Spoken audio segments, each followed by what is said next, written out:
Hey guys, welcome back to Telltale. I'm Emily. I'm Greg. And today we are going to be discussing another Edgar Allan Poe in our Edgar Allan Poe series, and that is Murders in the Rue Morgue. Yep.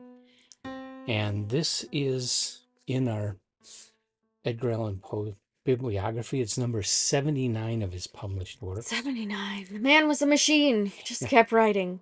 This was published in April of 1841. That was the wrong one. Yeah.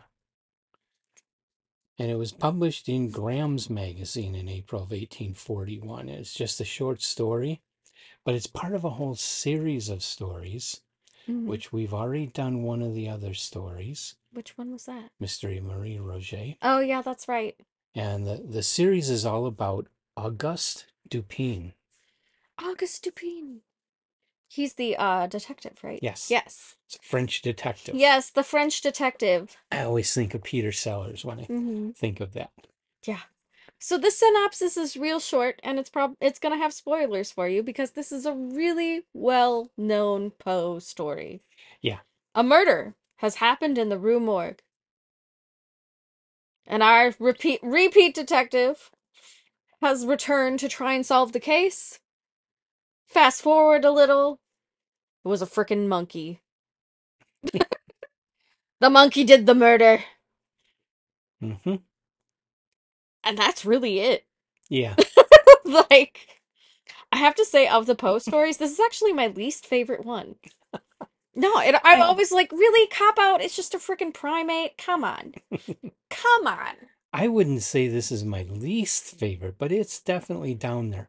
Um, the story is distinguished in history by the fact that I don't know that this was the first detective tale, but this is the first one that really made it a big thing. I mean, without Murders in the Rue Morgue, you would not have Sherlock Holmes, you would not have Agatha Christie, you just wouldn't have any of The that murder stuff mystery ever happen. began You wouldn't here. have Inspector Clouseau. Mm-hmm. And this was the start of it all. This is why um, the mystery writers of America, they named their annual award, the Edgar Award, because Edgar Allan Poe started the mystery detective genre Yep. and launched the whole thing. So to this day, it is still the Edgar Award, even though Edgar Allan Poe was probably a more despicable person than John W. Campbell or James Tiptree Jr., who lost their names from their awards. Yeah. I mean, Well, racist, alcoholic, committed suicide, supposedly. allegedly, he could have been murdered. We He don't was know. found in clothes that weren't his that anybody knew.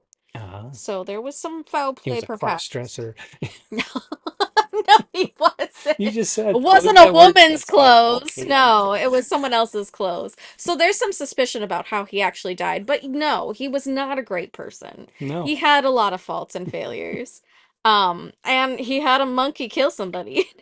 I mean, I guess it's better than the Lovecraft story, the White Ape, where he fucked the Well, yeah, monkey. exactly. Like, I guess, like, you gotta pick your poison here. They're both terrible. So Um, the story is well loved for the fact that the inspector yeah. does use deduction and reason Mm-hmm. to solve the crime, Yes. which of course led to every Sherlock Holmes story and every imitation Sherlock Holmes story ever written Yes. owes a debt to Edgar Allan Poe. Yep.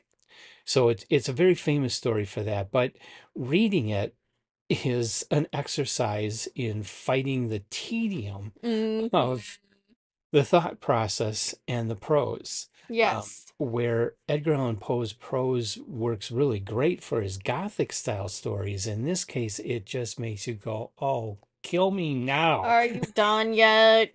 Yes. Can you just not?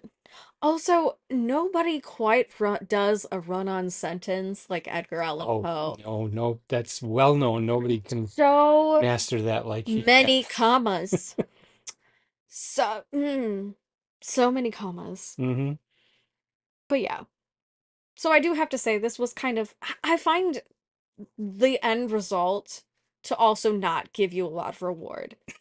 Yeah. Because it's like, oh, I ripped wondered, apart by a I wonder monkey. though how much of that is just because the story is so famous and it's been, you know, Mm-hmm. it become a kind of a trope in the mystery genre. Yeah. Um, when it first appeared, if you read it, if it would have had a different, and it must have Yeah. to have Had the historical. had the influence that it has had over literature. Um, it must have impacted people a lot different at that time. It must have been something really fresh and really new Yeah. that made them go, wow, I've never read anything like that before. And the Victorian age that he's part of definitely had a fascination with death Yeah. and murder Hmm. and all that jazz. Hmm. So it's no surprise that it might have been received a little better because everyone's expecting perhaps a human murderer, and the Yeah. twist is it wasn't. Hmm. It was an ape. Hmm. I could see that being a thing in Victorian times, especially because an ape would be such an exotic creature Yeah. to have around. Like how many people had actually seen one by that point? Yeah. Zoos were And only just becoming a thing. yeah, expeditions into Africa were a big thing at that time. Mm-hmm. A lot of explorers were going into Africa and bringing back these animals. Mm-hmm. So it was kind of new and newsworthy Yeah. to talk about. And so, yeah, he puts that in the story. It's kind of like, you know, putting something in the story that's new and relevant to our culture right now, Mm-hmm. Yeah. like AI. Yeah. It's the new plaything right now. Hmm. But yeah. So, So not a top tale, but still historically significant. yeah, and gotta admit, lots of other people love this story. Mm-hmm. It just didn't do anything for either of us. Yeah. It's just there are far better Edgar Allan Poe stories, I think so. for And sure. I remember Mystery of Marie Roget had pretty much a similar response. Yeah, It it was just kind may of have been a little better, but it just was tedious hmm. to read. Yeah. It was the most boring thriller I've Yeah. ever encountered. And again, Uh-huh. I already have a hard time with mysteries and that stuff too, Yeah. anyway, because I'm really good at guessing the end result in the first place. So until I have a thriller or like a mystery that I don't see coming, I don't know that I'll ever actually enjoy a mystery like this one. Hmm. But I don't know. We'll see. I might surprise myself one day. I mean, I can at least enjoy the journey even if I know the end result. I've done Yeah, a that a lot of little bit times with that's true. Agatha Christie stuff Hmm. that we've read already. Yeah, I had a story. One of the I read through the first issue of Weird Tales, and there was a couple of the stories in there where you could see the end coming a mile away.